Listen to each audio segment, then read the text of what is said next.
شێواندنی کارە هونەریەکان لە هەڵەبجە بووەتە جێگای نیگەرانی. هونەرمەندانیش کارەکانیان ڕانەگرتووە، ئەوان بەردەوامن لە نمایشکردنی کارەکانیان لە شوێنە گشتی و تایبەتەکان. دەشڵێن کاری هونەری زەحمەتی زۆرە و پێویستە کارەکانیان بپارێزرێن. پاراستنی کارەکانیش ئەبێتە پشتگیری بۆ هونەرمەندەکان. هونەرمەند ئەو کاتە دڵخۆشەکە ڕێز لە کارەکانی بگیرێ و ڕێز لەو ماندووبوونە بگیرێکە بەهۆی دروستکردنی کارەکەەوە کێشاوێتی. بەڕێوەبەری گشتی ڕۆشنبیری و هونەری هەڵەبجە دەڵێ شێواندنی کارە هونەریەکان لە دنیادا هەیە، بەرهەمی بیرێکە کە قبوڵی کاری هونەری ناکات.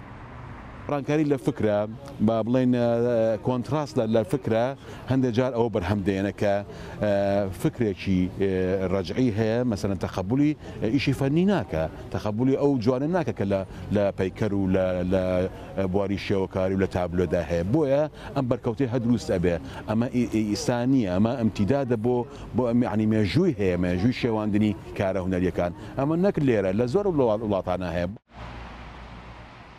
دەرهێنەرێک دەڵێ ئەوەی بەرامبەر ئەو کارە هونەریانە دەکرێت خەڵکی ڕاستەقینەی شارەکە نین دەیکەن.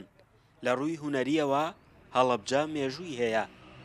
دڵنیام خەڵکە جوانەکەی هەڵەبجە ئەو کارە ناکەن، وەگەر خەڵکێکی شەبێەوە دڵنیام خەڵکی هەڵەبجە نییە ئەو کاری کردووە، چونکە دیاردەیەک بۆ لایەنی پێشکەوتنی کۆمەڵایەتی لایەنی هونەری و ئەدەبی ڕۆشنبیریە. سەلاح ڕاژ یەکێکە لە هونەرمەندەکان و نووسەرەکان کە مێژوویەکی دوورودرێژی هەیە لە کارکردن لە هەڵەبجەدا.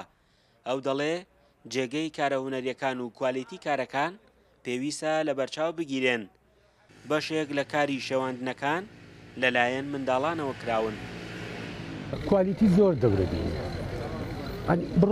بڕات بێ ئێستا مەسەلەن ئێمە مشکلی ئەومانە کاتێک کە تۆ بی لە پەیکەرێکیتەوە یەکەم جاربی لە پارەکەیەکتۆ چەند سەر چەند کەمتری تێچێ خۆی ئەمە خەتەرەکەی. تۆ دەبێت بیر لە کوالیتی ئیشەکە بکەیتەوە، نەک بیر لە تێچوونی پارەکەی.